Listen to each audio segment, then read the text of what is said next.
Bonjour, bienvenue, c'est du solide, chaque semaine sur Boursorama. Aujourd'hui, cette question, on va essayer de démystifier, de déconstruire, on va dire ça comme ça, 3 contre-vérités qui circulent sur les SCPI de commerce. Bonjour Jean-Marc. Bonjour David. Alors, vous savez ce qu'on dit, on dit il n'y a pas de fumée sans feu non plus, donc on va chercher vraiment à bien comprendre si les peurs, les craintes ou les questions sont légitimes. On entend souvent, voilà, avec la pandémie, le commerce, ben voilà, c'est plus un actif d'avenir, c'est plus un actif porteur. C'est une petite musique de fond qu'on entend de plus en plus, encore une fois, avec le Covid.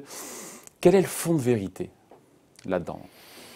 Le fond de vérité, c'est que cette petite musique, je l'ai entendue, mais j'en entends une nouvelle qui est beaucoup plus douce à mes oreilles, c'est que le commerce de proximité a retrouvé ses lettres de noblesse. Il suffit de voir, pendant la période du confinement, les chiffres d'affaires et l'activité, notamment des commerces dits indispensables que sont l'alimentaire. Il y a vraiment commerce et commerce, et je ne vois pas aujourd'hui le commerce disparaître et le commerce physique disparaître. On voit bien aussi que depuis le déconfinement, il y a quand même, dans la majorité des secteurs commerciaux, alors certains sont toujours aujourd'hui malheureusement impactés, mais des reprises d'activité qui sont quasiment équivalentes à celles d'avant le Covid. Donc avoir une peur globale sur le commerce au sens large, c'est excessif, même si des questions se posent. Alors c'est excessif. Et qu'il y a de l'incertitude, enfin c'est comme le maître mot. Hein. C'est excessif parce que aujourd'hui, ce qui frappe ou est une force négative pour le commerce, c'est évidemment le e-commerce, et c'est aussi la crise économique et la crise sanitaire. Mais vous avez des forces qui sont très puissantes, qui portent aussi le commerce. Et la résultante de tout ça, c'est de comparer la puissance de ces forces. Ces forces qui sont positives, c'est d'abord le phénomène de métropolisation. Même avec le Covid, on peut quand même estimer aujourd'hui que les phénomènes de métropolisation vont continuer à se renforcer. Donc plus d'habitants sur un même lieu, comme Bordeaux, comme Nantes, et Paris aussi, évidemment, c'est plus de consommateurs potentiels. On dit que les citadins veulent quitter les grandes villes. Alors, c'est une vision... Pour plus de verdure, plus d'espace, plus... Entre l'envie et la réalisation, il y a souvent, au mieux, un délai et souvent, parfois, des déceptions. Je pense qu'il y aura, et ça va continuer progressivement, de moins en moins de ruraux. On peut s'en offusquer, et de plus en plus d'urbains.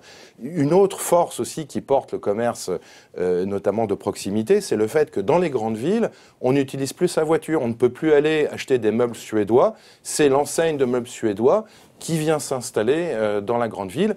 Et je cite cet exemple, je n'ai pas dit le nom, mais tout le monde reconnaît, mais il y en a d'autres encore, beaucoup d'autres, qui auparavant s'exprimaient en périphérie et qui viennent chercher les clients en centre-ville. Le vieillissement de la population, on est prêt à payer un peu plus cher des biens et des services quand ils sont à proximité. Vous avez aussi des activités qu'on ne peut pas faire sur Internet. Donc les soins du corps, les coiffeurs, les barbiers, tout ça se porte très bien. Et la dernière chose, c'est quelque chose d'assez important, il faut le souligner, les habitants des grandes villes ont besoin de convivialité. Et rien qu'à Paris, les chiffres sont officiels, se sont créés, c'est une création nette, plus de 500 restaurants, plus de 700 restaurants dans les 5 dernières années, qui occupent évidemment des surfaces commerciales. Donc, oui, enfin les restaurants, pardon... Alors, je cite les restaurants aujourd'hui, mais je ne sais pas si c'est l'exemple le plus probant quand même. Alors, vous savez, en matière d'immobilier... En même temps, il ne faut pas ricaner parce qu'il y a un vrai sujet pour eux. C'est toujours une question d'emplacement. On est frappé aujourd'hui par une crise épidémique. J'ose espérer que celle-ci ne sera pas éternelle. Cette crise épidémique a un impact négatif sur un certain nombre de commerces, et notamment les restaurants. Mais vous savez, quand on investit dans l'immobilier, on se projette sur le long terme. Et le long terme, c'est l'arrêt de la crise économique et le retour des touristes. Ouais. Autre contre-vérité qu'on entend, c'est, vous l'avez évoqué à demi-mot, Jean-Marc, c'est ce e-commerce qui potentiellement est en train de tuer le commerce physique. C'était déjà le cas avant, mais peut-être accélération encore une fois avec cette pandémie qui, on l'a vu, a accéléré, c'est là aussi c'est officiel, les ventes, le boom des ventes en ligne, et qui peut-être sont en train de changer nos habitudes de consommation. Là encore, il va me dire, il n'y croit pas, c'est ça, hein? Non, pourtant, c'est les réalités. Non, le e-commerce, au détriment du commerce physique. Le e-commerce en France, avant le Covid, était de l'ordre de 10% de part de marché, et sans doute qu'on va aller progressivement vers 20. 20 qui est déjà le niveau atteint au UK. Ce qui est étonnant avec le e-commerce, c'est que le e-commerce sert aussi le commerce physique. Juste un chiffre tout à fait étonnant. Pendant cette période de Covid, quelle a été la progression du e-commerce? Les pure player Internet, les Amazon et compagnie, ont eu une progression en moyenne, alors il n'y a pas qu'Amazon, il y en a d'autres, de 15%. En revanche, ceux qui ont du commerce physique, c'est-à-dire les grandes enseignes qu'on connaît, Fnac, Darty et compagnie, elles ont eu une progression qui n'était pas de 15% pendant la période du Covid, mais de 100%. C'est-à-dire que le e-commerce, pendant la période de Covid, a plus profité aux enseignes en dur, ce qu'on appelle le brick en mortar, que aux enseignes de e-commerce. Et rêvons un peu, Internet et la mobilité, ça permet de plus en plus de connaître là où vous, David, vous êtes, à proximité de boutiques, et quels sont vos goûts, parce qu'on connaît vos dépenses bancaires.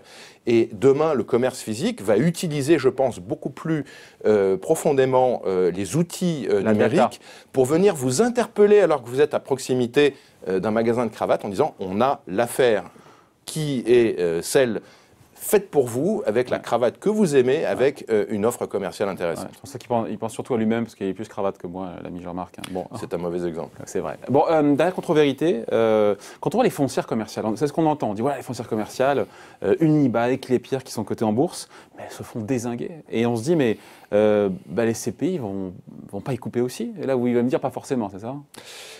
Comparaison n'est pas raison. Oui, alors, ces foncières commerciales, effectivement, souffrent beaucoup en bourse. On peut déjà s'interroger pour savoir si elles ne souffrent pas trop.